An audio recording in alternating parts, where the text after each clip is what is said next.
If you've been struggling in ranked recently, you're not alone. Everyone has been getting destroyed out there over the past month. In Season 2, along with all the, let's just say, not so popular changes to the characters, Namco made pretty huge system changes to the ranked mode, aiming to address some of the mode's biggest issues. And did it succeed? Yeah, no. Let's be honest, ranked mode has never been good in Tekken 8. Right away coming into the brand new entry in this series, it had a ton of issues. You were able to plug before losing to avoid losing points, as much as you wanted, with literally zero consequences for the first year of the game's life. It took them almost a year to fix this. Infinite Rematch was removed from Tekken 7, instead now limiting you to a first to 2, which was pretty frustrating considering how complicated every character in Tekken 8 is, and how long it actually takes to figure your opponent out.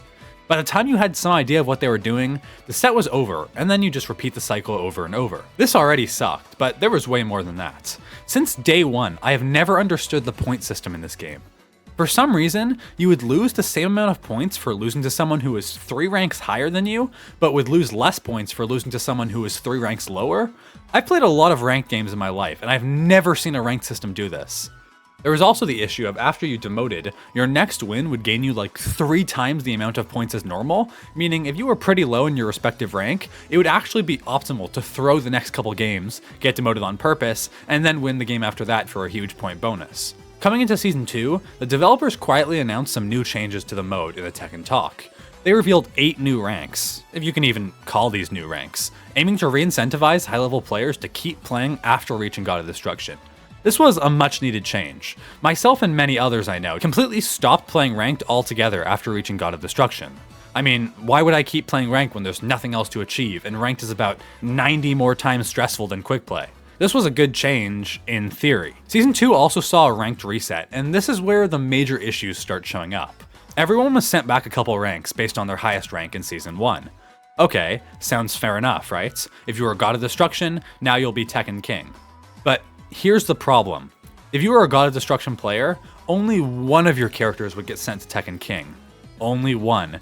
Meaning, if you, like the majority of high-level players, had multiple characters in God of Destruction, or just lots of characters in the high ranks in general, your main gets sent back to Tekken King, and every other character goes right back to Fujin. So now, Fujin, and all blue ranks in general, are completely filled with God of Destruction players. I've even seen some previous God of Destruction players in Battle Ruler. That's how crazy this is. So let's say you're the average Tekken ranked player. You were in or around Fujin at the end of last season. In Season 2, the game resets you to Mighty Ruler. Now, if you want to get back to the rank you were at before, you're going to have to be consistently beating players who were, assuming the worst case scenario, 8 ranks above you. You heard me right. 8 ranks above you. This is pretty insane, but okay, maybe the developers just wanted to make ranked more difficult. There's definitely some value to that. Until you start looking at the other changes. The point system has been completely reworked. Now you gain the exact same amount of points when you win as when you lose. Meaning, unless you want to live and breathe ranked, you're going to need to be winning a lot more than before if you want to rank up. The 3-win bonus has completely been removed, along with the loss streak, helping to make moving up or down through the ranks significantly slower. They also changed how matchmaking works. Before, it would be based on your prowess, which was a combination of your best character's rank and all your other characters' ranks.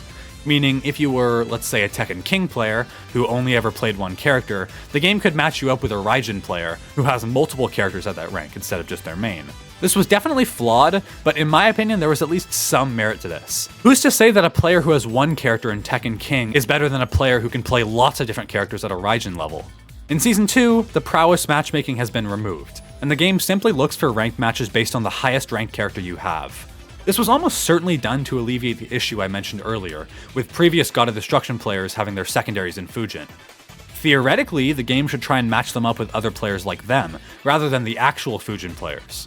Seems like a decent enough solution, until you take a look at the current rank distribution. Fujin went from being the average rank to now being the top 15%, and Tekken King is somehow the top 1.6% of players. And there's still 4 ranks above this, technically 12!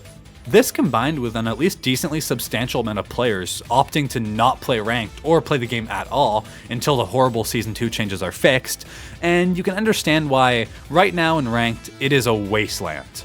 Everywhere you look, you're hearing people complaining about 10, 15, sometimes even 30-minute wait times just to find a match. Most of my characters are hovering around Kishin to Tekken King, and I almost never find a match in less than 5 minutes. The average I've noticed has been around 8 minutes recently, and again, this is only for high blue ranks. There's so many ranks above me. Now, I do acknowledge this could be a region issue. From what I've seen, it seems like the vast majority of players who are boycotting the game are from North America, because peak times in NA have seen pretty noticeable drops since Season 2 started. But if you check the amount of players during peak time in EU or Asia, there's still tons of people playing. So maybe it's only us scrub Americans who can't find matches. Until you take a look at the leaderboards. It's been almost a full month since Season 2 began, and at the time I'm writing this, there are 93 players in God of Destruction. In the entire world, 93 people have gotten this rank. And let me tell you a little secret, there's a lot more professional and high-level players out there. This is a tiny amount. By this time in Season 1, there were hundreds, if not thousands of players in these ranks. Again, while I'm writing this, not one person in the world has even reached the first of the new 8 ranks. I've seen lots of pro players say it's pretty much impossible right now with the way ranked is. It would take them too long because of how long it takes to find matches. Combine that with people one and doneing, and when they finally do find matches, usually it's against lower ranked opponents, and if they lose to lower ranked opponents, now they lose like 3 times more points than they would have lost before. The high ranks are like the crabs all trying to drag each other back into the bucket. It's pretty brutal, and naturally this has de-incentivized a lot of people, myself included, from even being interested in ranking up. Do I really want to go through the hassle of getting God of Destruction again when I can just play quick play or, play another game? And of course, you can't talk about ranked without talking about the characters. I've made plenty of videos going over it, but most characters in this patch have been ruined in my opinion, and it's simply not fun to fight against characters who constantly throw out excessive plus moves into heat 50-50s. It's just really lame. Every time I queue up, it's just Lars, Leo, Brian, and King. Also, I don't know if it's just me, but have you guys noticed ranked has been significantly more toxic this season? I played 20 games the other day, and out of those 20 games, 10 of those people were key charging. That's right, 50% of the players I ran into were taunting, and 9 of those people decided not to rematch. This just didn't happen before. What is going on? It seems like everyone's kind of losing their mind, and it's just become a toxic nightmare. I'm sure plenty of people are going to argue that they wanted to make ranks more exclusive and difficult, but what was the point of adding 8 new ranks if they're going to be pretty much impossible to ever reach? The whole point of adding these ranks were to incentivize the top players to play ranked more. Do you think this is working? Does 30-minute queue times incentivize anyone to play more? I've been focusing mostly on the top ranks, but don't get me wrong, this is a problem at all ranks.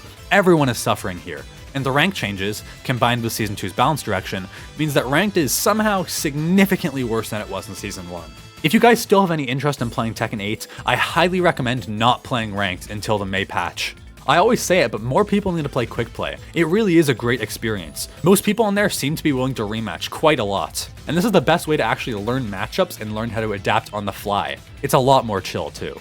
Or, take a break from Tekken, go play Tekken 7, go play Street Fighter. There's plenty of other games right now. If you value your sanity at all, steer clear of ranked. But yeah, that's about all I've got for today's video. If you guys enjoyed it, make sure to like and subscribe to support the channel, and let me know in the comments how you feel about ranked this season. I'll be down there chatting with you guys as always. Thanks again for watching, and I'll see you guys in the next one. Take it easy.